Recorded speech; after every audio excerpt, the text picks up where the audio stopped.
তুই চিরদিন তোর দরজা খুলে থাকিস, অবাদানা গোনার হিসেব কেন রাখি। Welcome back to my channel Lemonheart family. আমি এখন মেয়েকে নিয়ে যাচ্ছি আমার বাবার বাড়ি, ওখানে বোনের কাছে মেয়েকে রাখবো, রেখে আমি মাকে নেবো। এই টোটোটা ওই জন্য একবারে নিয়েছি, নিয়ে আমার একটা কাজ আছে, আমি অনেক দিন ধরেই বলছি, সেই কাজটার জন্য আমাকে খুব ঘুরতে হচ্ছে, মানে একটা অফিসিয়াল কাজ। সেটা কি সেটা পরে তোমরা জানতে পারো, তোমাদের সাথে শেয়ার করবো।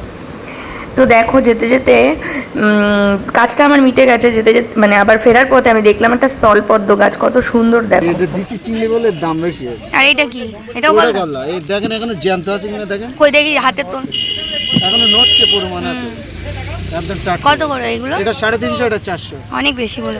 বেশি বলবো না, এটা এখন 400 হবে, এটা 350। তো যাক, বাড়ি ফিরে এসেছি। একটা ছোট্ট কাজের জন্য আমাকে বারবার করে রোজ রোজ দৌড়তে হচ্ছে। বাড়ি ফিরে এসেছি, এখন আমার প্রচুর কাজ। আমি কোন দিক দিয়ে শুরু করব, কোন দিক দিয়ে শেষ করবো, আমি বুঝে উঠতে পারছি না। তোমরা ভাবতেই পারো যে একা, তার আবার কী কাজ না, একা সংসারেও অনেক কাজ থাকে, ঠিক আছে। আমি সকালবেলা গোপালকে আর কি সেবা দিয়ে, মানে গোপালকে তুলে সেবা দিয়ে, তারপরে মাম্মামকে খাইয়ে দাইয়ে এই সমস্ত ব্রেকফাস্ট করে তারপরে একটা কাজে গেছি। যে এই কাজটা কী কাজ, যার জন্য এত দৌড়াতে হচ্ছে, সেটা একটা টাইমে তোমরা জানতে পারবে, অবশ্যই তোমাদের সাথে শেয়ার করবো, বাট এখন না, সেটা সাকসেসফুল হোক তারপর। তো এখন আমি এই টুকটাক একটুখানি একটু চিংড়ি মাছ কিনে নিয়ে এসেছি, টমেটো ছিল না, টমেটো নিয়ে এসেছি। চিংড়ি মাছটা কেন কিনেছি, আমি আজকে একটু পুঁই বিটুলি রান্না করবো। পুঁই বিটুলি রান্না করার জন্য আমি একটু চিংড়ি মাছ ইউজ করবো। আর চলো আমি আগে ফ্রেশ হয়ে নিই, এখনও পুজো বাকি, অনেক কিছু বাকি, মানে একবার ঠাকুরকে তুলেছি কিন্তু নিত্য পুজো যেটা দেওয়া হয় সেটা করা হয়নি। চলো আমি এখন একটু পুজো করে নিই, তারপর অনেক কাজ, বিছানা তোলা হয়নি আজকে, মানে সমস্ত লন্ডভন্ড হয়ে গেছে, কখন কি করবো জানি না। চলো এক নিমিষে করতে থাকি, সাথে থাকো তোমরা। ভাবলাম যে বিছানাটা তুলে একবারেই স্নানে ঢুকবো, কারণ বিছানা পড়ে থাকলে আমার খুব অস্বস্তি লাগে। তো আগে চলো বিছানাটা তুলে নিচ্ছি, তারপরে একবারে স্নানে ঢুকে পুজো করে রান্না। সাক্ষাৎ আলাদিন তোর প্রদীপ ভরা জিনে, কেন খুঁজতে যাস আমায় সাজানো ম্যাগাজিনে।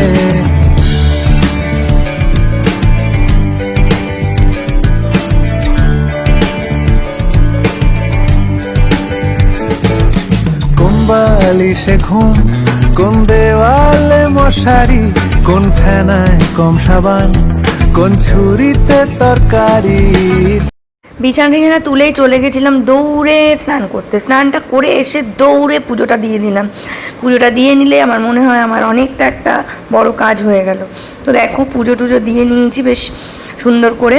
তো চলো তারপরে রান্নার পর্বতে যাই।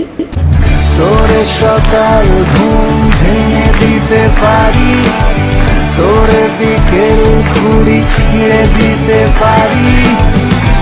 দেখো আমি পুঁই বিটুলিগুলোকে খুব ভালো করে ধুয়ে নিয়েছি, আর কিছুটা পুঁই বিটুলি রেখে দিয়েছি, আরেকদিন আরেক রকমভাবে করে তোমাদের দেখাবো। এই যে আমি এটাকে প্রেশার কুকারের মধ্যে, ওই প্রেশার কুকারে দুটো হুইসেল পড়লে আমি নামিয়ে নেবো, একটুখানি আমি প্রেশার কুকারে ভাপিয়ে নিচ্ছি, ঠিক আছে, তাহলে রান্নাটা তাড়াতাড়ি হয়ে যাবে। যেহেতু আজকে তাড়াহুড়ো, তো এর মধ্যে একটুখানি নুন দিয়ে আমি ভাপিয়ে নেবো। পুঁই বিটুলিগুলোকে কেটে ভালো করে ধুয়ে তারপরেই কিন্তু দিচ্ছি, ঠিক আছে। তো চলো দেখতে থাকো। পুঁই বিটুলি করার জন্য আমি কিছু সবজি নিয়েছি, ওই যে দেখালাম, আলু ডুমু ডুমু করে কেটে নিয়েছি, বেগুন ডুমু ডুমু করে কেটে নিয়েছি, আর শিম দিয়েছি কয়েকটা ছোটো ছোটো করে কেটে। এবার এই কুমড়োটাও দেবো আমি ওই কিউব করে কেটে। তো এই সমস্ত সবজিগুলোকে ভালো করে কেটে ধুয়ে আমি একটুখানি হালকা ফ্রাই করে নেব। তাড়াহুড়ো আছে আজকে বললাম না, তোমরা ডিরেক্ট দিয়েও করতে পারো, কিন্তু আমি একটু ফ্রাই করে নেবো। দেখো আলুগুলোকে, এই কুমড়োগুলোকে কাটা হয়ে যাচ্ছে, কুমড়ো কাটা হয়ে যাক, তারপর তোমাদের সাথে আবার কথা বলছি। ঝটপট করে চিংড়ি মাছগুলো ছাড়িয়ে নিতে হবে। চলো চিংড়ি মাছগুলো ছাড়িয়ে নিই। চিংড়ি মাছ ছাড়াতে একটু সময় লাগে, কারণ চিংড়ি মাছের আমি একটুখানি খুব ভালো করে পরিষ্কার করেই ছাড়াই। চলো চিংড়ি মাছগুলো ছাড়িয়ে নিই। তো পুঁই মিটুলি করার জন্য আমি তো বললামই তোমাদের, পুঁই মিটুলিগুলোকে আমি প্রেশার কুকারে একটুখানি হালকা বয়েল করে নিয়েছি, দেখো, যাতে রান্নাটা তাড়াতাড়ি হয়, কারণ আজকে তাড়াহুড়ো আছে। তোমরা ডিরেক্টও করতে পারো, বাট এভাবে করলেও তোমাদের তাড়াহুড়ো থাকলে ভালোই হবে। আর এদিকে আমি কুমড়ো, বেগুন, আলু, শিম এগুলোকেও একটু হালকা ফ্রাই করে নিয়েছি, খুব বেশি না, হালকা ফ্রাই। চিংড়ি মাছগুলো ছাড়াতে ছাড়াতে যে কী প্রবলেম হলো, খোসা বেরালো এত, চিংড়ি মাছ বেরালো একটুখানি, ঠিক আছে, এটা হয়েই থাকে, তাই না বলো। যাই হোক, এই যে চিংড়ি মাছগুলোকেও ফ্রাই করে নিয়েছি। তো এবার রান্নাটা শুরু করে দিই। অলরেডি খুব সুন্দর একটা স্মেল বেরিয়ে গেছে, সমস্ত কিছু যেহেতু ফ্রাই হয়েছে, বয়েল হয়েছে, হ্যাঁ অলরেডি রান্নাটা ভালো হবে আমি বুঝতে পারছি। তো চলো, তো কড়াইতে সর্ষের তেল দিয়ে সর্ষের তেলের ওপরে শুকনো লঙ্কা পাঁচফোড়ন দিয়ে দিয়েছি। তোমরা চাইলে পাঁচফোড়নটাকে স্কিপ করে কালো জিরেও ফোড়ন দিতে পারো, বাট যেহেতু অনেকগুলো সবজি দিয়েছি পাঁচফোড়ন দিলে স্মেলটা ভালো আসবে। ভেজে রাখা কুমড়ো, তারপরে শিম, তারপরে আলু আর বেগুন, এগুলোকে এর মধ্যে দিয়ে দিলাম। প্রথমে এগুলোকে এর মধ্যে দিয়ে দিলাম। এবারে এর মধ্যে যেহেতু আমি সল্ট প্রত্যেকটার মধ্যে একটু সল্ট দিয়ে দিয়ে আমি ফ্রাই করেছি, তো সল্টটা আমি বুঝে লাস্টে দেবো। তো চলো, এটা রান্না করার জন্য এমন কিছু ইনগ্রেডিয়েন্টস লাগে না, এমন কিছু মশলাপাতি করারও দরকার নেই, শুধু একটু কষ্ট সাপেক্ষ নিউট্রিটাকে ছাড়ানো আর হচ্ছে ওটাকে ভালো করে একটুখানি প্রিপারেশন করা। ঠিক আছে, মানে প্রিপারেশন মিনস এই যে চিংড়ি মাছ ছাড়ানো এই সেই, এটা কোনো ব্যাপার না। ভালো খেতে গেলে কষ্ট করতে হবে, কষ্ট করলে কেষ্ট মেলা। অল্প কাশ্মীর রেড চিলি পাউডার, এটা কালার হওয়ার জন্য, আর কয়েকটা গোটা কাঁচা লঙ্কা হালকা মানে গোটা কয়েকটা আছে আর কয়েকটা চিড়ে রাখা আছে, তো দিয়ে দিয়েছি। এবার এটাকে ভালো করে ফ্রাই করতে হবে, মানে অলরেডি এটা ফ্রাই, বাট এটা মশলা দিয়ে এটাকে ভালো করে কষাতে হবে তেল ছাড়া ও অবস্থা অবধি। এটা মানে ফুল ফ্রাই না, এটা হাফ ফ্রাই আছে। ঠিক আছে, এগুলো খুব ভালো করে বয়েল হয়ে গেছে, মানে আরেকটু ভালো ফ্রাই হয়ে গেছে আর গন্ধটাও খুব ভালো বেরিয়ে গেছে। এবার আমি পুঁই মিটুলিগুলো এর মধ্যে দিয়ে দিলাম একটু শেষের দিকে, কারণ যেহেতু পুঁই মিটুলিগুলো অলরেডি বয়েল করা। ঠিক আছে, তো চলো, গ্রামীণ খাবার, দেশি খাবার সবাই খেতে ভালোবাসে। রেসিপিটা আমার শাশুড়ি মার থেকেই শেখা। আমাকে এখন 40 টাকা কি 20 টাকা দিয়ে পুঁই মিটুলি কিনে খেতে হচ্ছে, কিন্তু আমার শ্বশুর বাড়িতে এই পুঁই মিটুলি অহরহ অহরহ অহরহ পড়ে যায়, পাড়ার লোক নিয়ে যায়। ঠিক আছে, এরকম একটা ব্যাপার। তো যাই হোক, এটা আমার ওখান থেকেই শেখা, ভীষণ ভালো লাগে খেতে আর এটা খাওয়াও ভালো। ঠিক আছে, তো মানে নিহার জানে আমি পুঁই মিটুলি খেতে খুব ভালোবাসি। তো যখন আমি মুম্বাই থেকে এসে মায়ের কাছে যেতাম, মানে শাশুড়ি মায়ের কাছে, তো তখন মানে ওপরে যদি কোনো কাজ থাকতো নিহার বলতো আজ কিন্তু পুঁই মিটুলি হয়েছে, তুমি তাড়াতাড়ি নিচে চলো, মা কিন্তু পুঁই মিটুলি করছে। আর মা বিভিন্ন রকমভাবেই করে, আজকে একরকম দেখালাম, আজ শীতকাল পড়েছে তো পুঁই মিটুলি আমি অনেক রকম দেখাবো, আর সমস্তটাই আমার শাশুড়ির থেকে শেখা। ঠিক আছে, সদা সত্য কথা বলি কিন্তু আমি। যেহেতু চচ্চড়ি হবে, একটু গা মাখা মাখা ব্যাপারটাই থাকবে, আমি হালকা অল্প পরিমাণ একটু জল দিয়েছি আর একটুখানি ভালো করে বয়েল হবে, কারণ কুমড়োগুলো খুব বদমাইশি করছে আমার সাথে। যাই না, অন্য দিন তো কুমড়ো সেদ্ধ হয়ে যায়, যে কেন সেদ্ধ হচ্ছে না, যাই হোক, এটা কুমড়োর দোষ।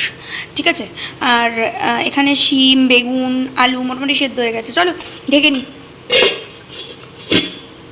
তরকারিটা সুন্দর গা মাখা মাখা হয়ে গেছে, তারপরে আমি এর মধ্যে চিংড়ি মাছগুলো দিয়ে দিয়েছি। বিটুলিগুলো বেশ সুন্দর নরম হয়ে গেছে, সব কিছুই বেশ সুন্দর হয়েছে। তো তারপরে চিংড়ি মাছগুলো দেওয়ার পর তো একটা অসাধারণ স্মেল বেরোচ্ছেই। এবার এটাকে একটু নাড়িয়ে চাড়িয়ে আর কিছুক্ষণ রেখে আমি নামিয়ে নেব। ঠিক আছে, তো তোমরা এইভাবে করে দেখবে, ভীষণই ভালো লাগবে। তো চলো নামিয়ে নেব। ওইটা কি করছি জানো, ওইটা হচ্ছে আমি একটু হাতে গরম মানে তাপ নিচ্ছি। ঠিক আছে, যা করি, যাই হোক, নিজের রান্না নিজে কি প্রশংসা করবো আমি জানি না। প্রত্যেকটা রান্না তো রান্নার পরে চেখে দেখতে হয়। অসাধারণ হয়েছে, অসাধারণ। আমি নিজেকে নিজে আজকে 100-এ 100 নাম্বার দিলাম, অসাধারণ হয়েছে। ঠিক আছে, এটা আমি একা খাবো না, আমার মার বাড়িতেও পাঠাবো, কারণ মা পুঁই মিটুলি বা এইগুলো রান্না করতে পারে না, তো আমি পাঠাবো। ভীষণ ভালো হয়েছে, মানে আমি স্যাটিসফাইড, রান্নাটা করে আমি খুব খুশি হয়েছি। ঠিক আছে, তো চলো, যাই হোক, দেখো এই যে আমার পুঁই মিটুলির ফাইনাল লুক। কেউ পুঁই বুইটুলি বলে, কেউ পুঁই মিটুলি বলে, কেউ পুঁই মিশ্রি বলে, কেউ পুঁই ফল বলে, বাট বলে এক একজন এক এক কিছু বলে। তো এটা খেতে খুবই ভালো হয়েছে, দেখতেও ভালো হয়েছে, দেখতেই পাচ্ছ রান্নাটা হয়ে গেছে। 2 থেকে 2:30টার মধ্যে লাঞ্চ করে নিই, কারণ সমস্ত কিছু কাজ সেরে একটু এরকমই টাইম হয়, যেদিন সুবিধা হয় সেদিন আগেই করি, বাট আজকে টাইমটা তোমাদের বলছি, এখন বাজে হচ্ছে 4:39। ঠিক আছে, জাস্ট সব শেষ হলো, এখন আমি লাঞ্চ করবো, মানে এতটাই আজকে দেরি হয়ে গেছে। ঠিক আছে, সময়ের সাথে পেরে ওঠা খুব কঠিন, সময় দৌড়ায়, আমাকেও দৌড়াতে হচ্ছে। তো যাই হোক, চলো লাঞ্চ করে নিই, আমি লাঞ্চ করে একটু রেস্ট করি, সারাদিন অনেকটা পরিশ্রম হয়ে গেছে, সন্ধেবেলা আসছি। গেছিলি কার সাথে? তা কি কি কিনেছিস? এটা কি বলতো? B for? হ্যাঁ। আর ওটা কি? ফোন কত দেখি, পারিস নাকি?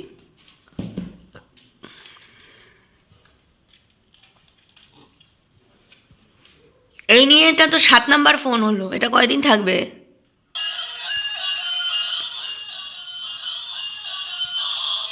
এই ফোন যুগ যুগ জিও, আমারও ছোটবেলায় ছিল।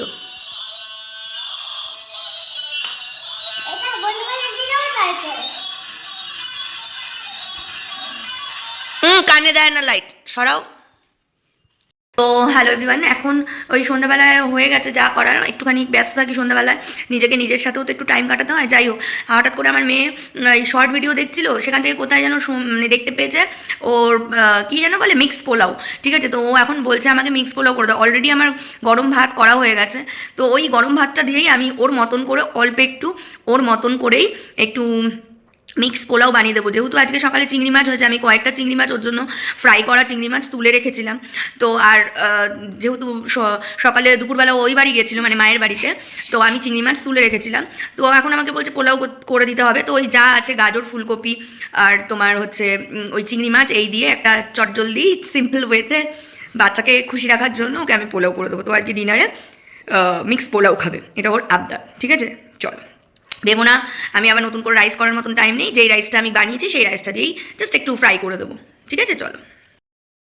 তো একটা কড়াইয়ের মধ্যে আমি অল্প একটু রিফাইন অয়েল আর অল্প পরিমাণ ঘি, একটা তেজপাতা, একটুখানি জিরে আর গোটা গরম মশলা ফোড়ন দিয়ে দিয়েছি। ছোট মানুষ তো, আর এই যে মশলাটা আমার করা থাকে এটা জায়ফলের গুঁড়ো, এর মধ্যে আরও অনেক কিছু আছে, কোনো একদিন বলবো, আজকে টাইমটা কম আছে, তো এটা একটু অল্প ছড়িয়ে দেবো। তো চলো, আর এই যে এখানে চিংড়ি মাছ কটা ভাজা আছে, ছোট মানুষের খাবার, এই যে অল্প আলু, এই সরি ফুলকপি আর গাজর কাটা, ঠিক আছে? তো চলো আবদারটা মিটিয়ে দিই। তো এই যে গাজর, ফুলকপি, ওই ফোড়নটা যেটা দিয়েছিলাম তার উপরে দিয়ে দিলাম। এবার এটাকে হালকা ফ্রাই করব, মানে একটা বাচ্চার খাবার একটুখানি টেস্টি হতে হবে, বাট অতটাও বেশি আর কি বড়দের মতন করা যাবে না, বাট ও যেন খেয়ে শান্তি পায়, এরকমভাবেই করে দিচ্ছি। আর যেটা খুব চটজলদি হবে, এদিকে দেখো ভাত কিন্তু করা আছে, এই ভাতটাই আমি এর মধ্যে দিয়ে দেবো, ঠিক আছে? মানে ওর মতো এখানে রান্না হচ্ছে, আর এই যে আমি এখানে রান্না করি, আর এই ঠিক এই জায়গাটা, এই জায়গাটা আমার মা খুব বিখ্যাত জিনিস দিয়ে গেছে। হ্যাঁ, যেখানে যেটা প্রয়োজন হচ্ছে টুলটা নিয়ে উঠে যাচ্ছে, এইটা একটা বিশাল বড় ব্যাপার, এখানে এসে দাঁড়িয়ে থাকে। আমি যতই বলি সরে যা, গায়ে ছিটিবে, ও সরবে না, ওখানেই দাঁড়িয়ে থাকে। ওখান থেকে হাত সরাও তোমরা, ওরা তোমাকে কেউ ভালো বলে না ওখানে হাত দিলে। হাত সরাও, কথা বললে শুনতে হয়, দেখি হাত সরাও, গুড। সন্ধেবেলায় রাতের জন্য আমি ভাত বসিয়েছিলাম, তো সেই ভাতটাই আমি এই চিংড়ি, তারপরে গাজর, ফুলকপি ফ্রাইয়ের মধ্যে দিয়ে দিলাম। এবার একটু ভালো করে নাড়াচাড়া করে নুন মিষ্টি দিয়ে দেবো, আর নুন আর চিনি দেওয়ার পর ওই একটুখানি ওই মশলাটা জাস্ট একটুখানি 1 চিমটি দেবো, একটু স্মেলটার জন্য, যাতে ওর ফ্রাইড রাইস বা পোলাও বা চিংড়ি বিরিয়ানির মতন মনে হয়। তো সেইটা দিয়ে দেবো, হয়ে যাবে, মেয়ে খুশি। বাইরের খাবারটা আমি খুব একটা মেয়েকে খাওয়াই না, সবসময় আমি ঘরে খাবার বানিয়ে দেওয়ার চেষ্টা করি। তো তোমরা দেখতেই পাচ্ছ, এই যে আমার মেয়ের আলটিমেট এই ভাত ভাজা বলো কি ফ্রাইড রাইস বলো কি মিক্স পোলাও বলো, রেডি, বাট ডেলিসিয়াস, খুব সুন্দরই লাগবে আমি জানি। আমি সেভাবেই আমার মেয়েকে বানিয়ে দিই। এর মধ্যে আমি ডিম অ্যাড করতে পারতাম, বাট যেহেতু চিংড়ি আছে, চিংড়ি ডিম একসাথে একটা বাচ্চার রাতেরবেলা খাওয়া উচিত না, তাই আমি দিইনি, ঠিক আছে? তো বুঝতেই পারলে, এখন এটাকে ঠান্ডা করব, তারপরে মেয়েকে খাইয়ে দেবো। রিভিউটা আমার মেয়েই দেবে কেমন হয়েছে, ঠিক আছে? মাম না ডিনার করে নাও। ইয়েস, ওই যে তোমার কী যেন বলে, মিক্স ফ্রাইড রাইস আর মিক্স পোলাও আর চিংড়ি বিরিয়ানি, যা খুশি বলো, সব কিছু টেস্ট এর মধ্যে পাবে। মায়ের হাতের রান্নায় সব টেস্ট পাওয়া যায়।